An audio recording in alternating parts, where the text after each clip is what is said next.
version. We're up to page 11, just a few minutes of review, and then we'll move forward. In this Maamer, and remember the style of a Maamer, we take a verse or a section of Torah that on the surface appears kind of straightforward, and then we start digging around.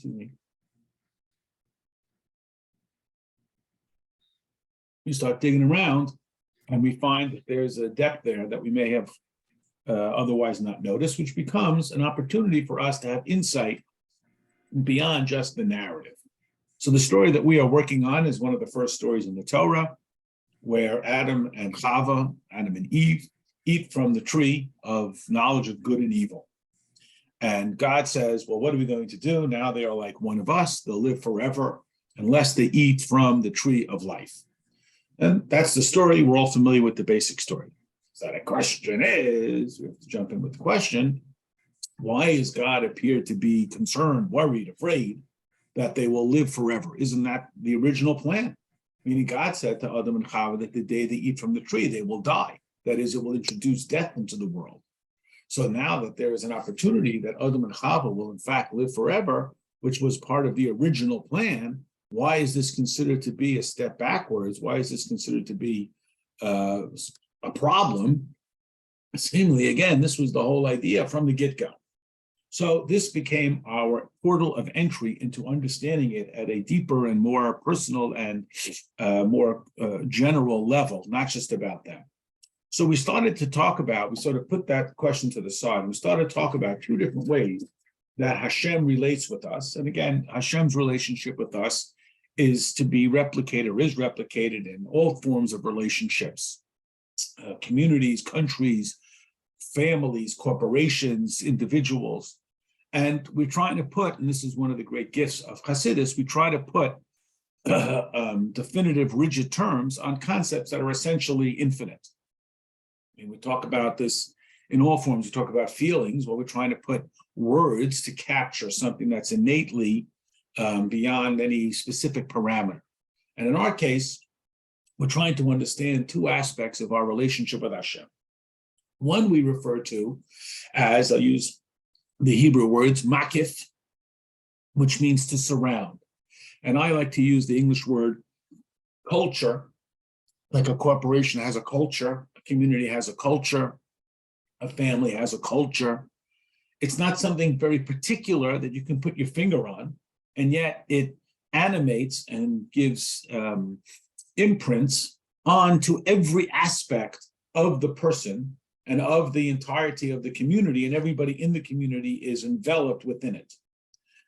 But it's nothing that you can identify specifically. Then there's the commensurate, which is called in Hebrew the panimi, or the mamale, which means the personalized or the filled into the particulars.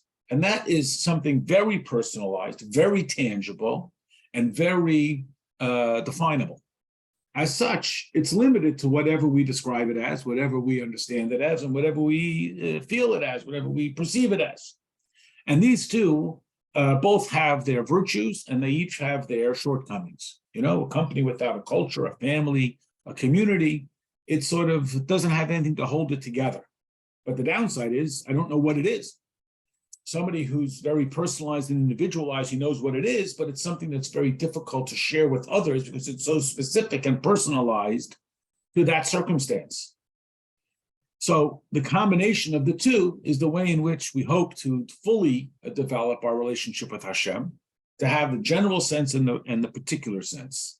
Now, the upside of the general sense, also when it comes to detaching ourselves from something unhealthy, we can get out of an unhealthy environment. But it is much harder to uproot something that's unhealthy, that has been personalized, internalized, and saturates our very individualized experience. And this is what happens when they eat from the tree of knowledge. It is not incidental to the story that it is a fruit that they eat. Just to point out, it's not an apple. I don't know what the origin of that is. The Talmud says it was grapes or figs or wheat. I don't know where the apple, I don't know where that came from. That's not a Jewish thing. But why is it that God created this opportunity for them to eat? It could have been to see it. It could have been to smell it. It could have been to study it. It could have been to wear it. What is the significance of the eating? So this becomes metaphorically the idea that it becomes internalized, just as when we eat food, it saturates our cells. I mean, we might wear clothing that's too small and uncomfortable or itchy, but we can easily take it off. But anybody who's ever eaten something past the best by date and has a stomach ache knows that you can't just physically remove it. It has become embedded within the person. Well, this becomes the concern, because while Hashem, and again, remember what Hashem says, they will be like one of us, like the spiritual beings who live forever. The analogy is that the spiritual beings also can see that there is that which is, and again, we use the word evil. Evil doesn't mean Stalin, Haman evil. It just means anything that is oppositional to godliness. So God can see that, but it doesn't become internalized. And this is the opportunity that human beings have. It is also the detriment that human beings must suffer, that they internalize that which comes to them. And we've all known people like that. Maybe we're one of them. We internalize things more. We take everything very personally, very hurtfully. Other people let things wash off their back more easily. But this is definitively a characteristic of the human being. We think about nature, that nature, it rebounds, if you think about natural disasters, we just commemorated 10 years since Hurricane Sandy, and then it resets. Nature can be polluted, but it can be reset. But the human person that is psychologically and spiritually and even physically can absorb something, and it becomes much more difficult to shake it out. Just like my analogy, I can take off the clothes, the itchy sweater, but I can't just physically remove the food that I've ingested. Or if we think about, as the saying goes, you can't unsee that. If a person's had a traumatic or dramatic experience, and on the upside as well, it becomes internalized within them, imprinted within their very being. And so here in page 11, the Maamer, which is authored by the first Rebbe, continues on this theme, explaining why it is that God saw the eating of the tree of knowledge of good and evil, not good, evil, but good and evil intertwined with each other. This is a visual, everybody. I hope you're looking at your screen. It's not just good and evil separately, as it was in the Garden of Eden, where all of these trees were acceptable. All of these things were appropriate to ingest, and this one thing was inappropriate. Now they have become so intertwined that we cannot pull them apart. So in the second paragraph on page 11, it says, when God created man, unlike every other creation, which is created to set the tone for man, the whole purpose is for the creation of human beings. That's why they're created last.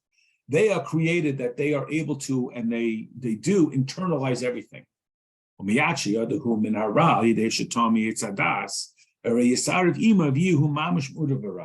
So what occurs to Adam and Chava when they eat from the tree of knowledge of good and evil, they internalize the concepts of good and evil.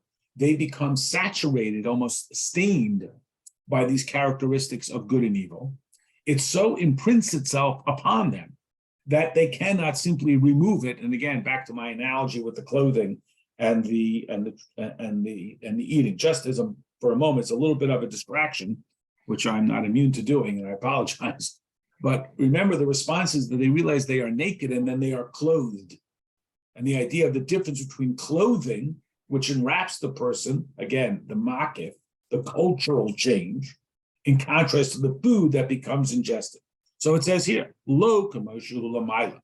This is what separates out and why it makes it more dangerous for human beings to ingest this awareness of good and evil, in contrast to God himself, who is not immune to or is identified by saying that they will be like us.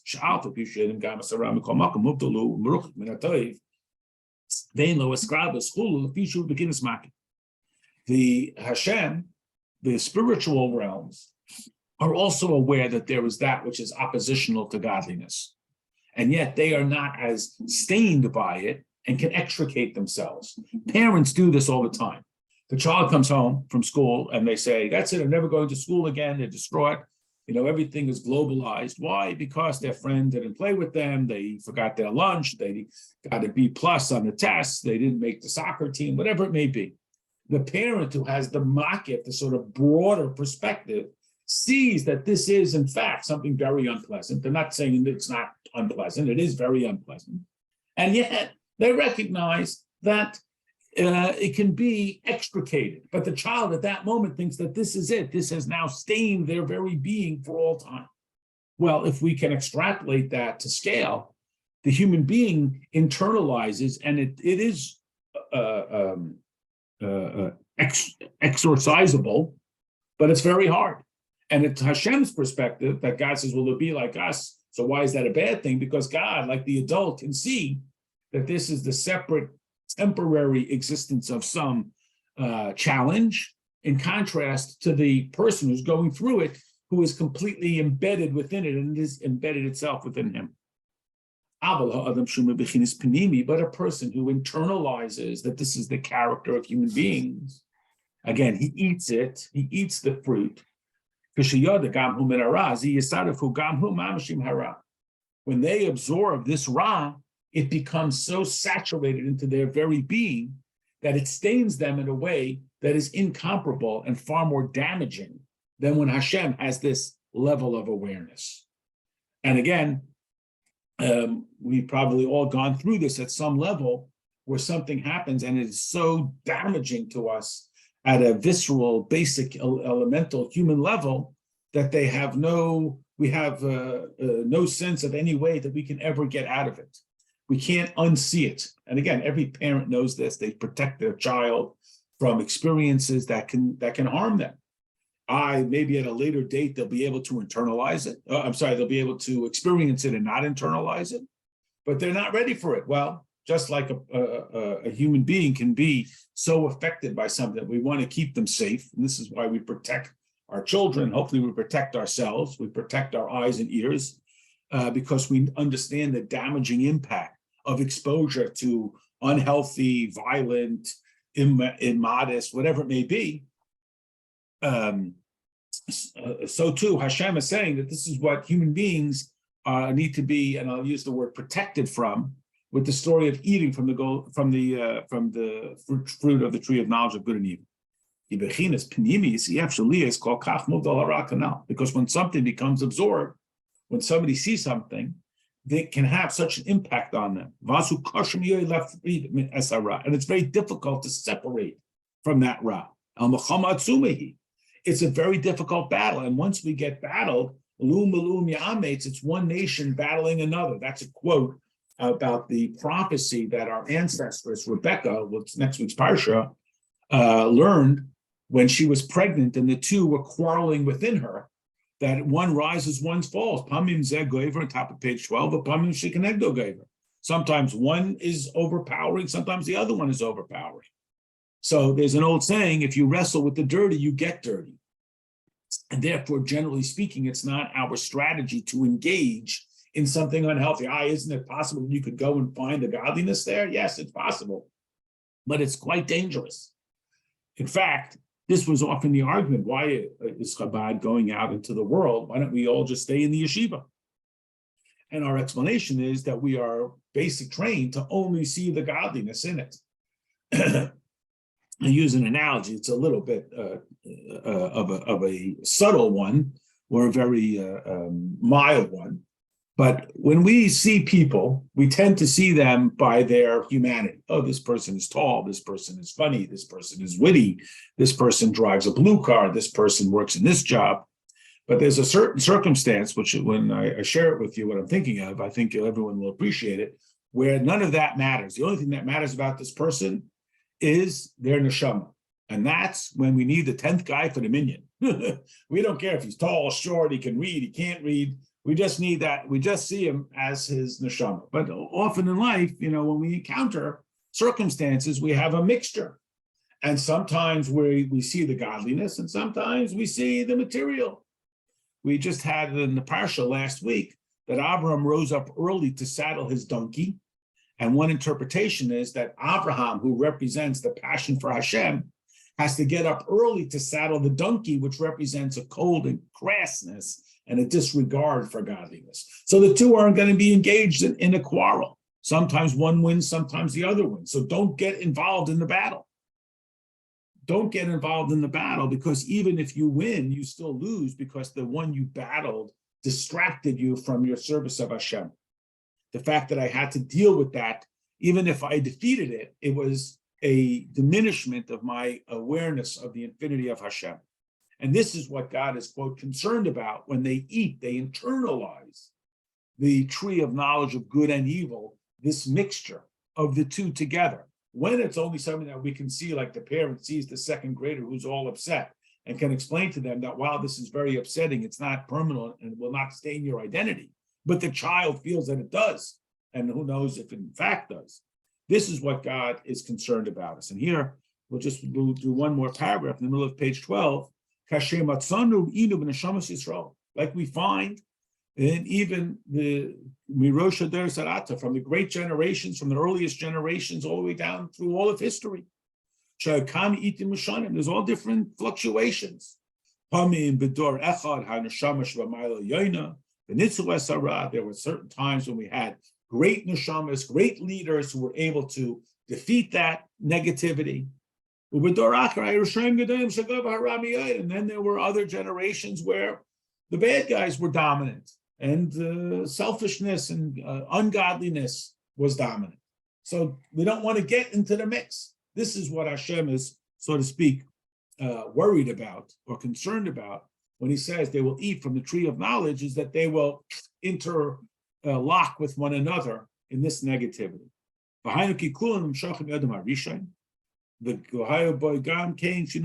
We all come from Adam, and this fluctuation of good days and not such good days are all derived from this experience of internalizing the tree of knowledge of good and evil. So sometimes the godly soul is dominant, and sometimes the selfish soul is. And it's all because of the internalization.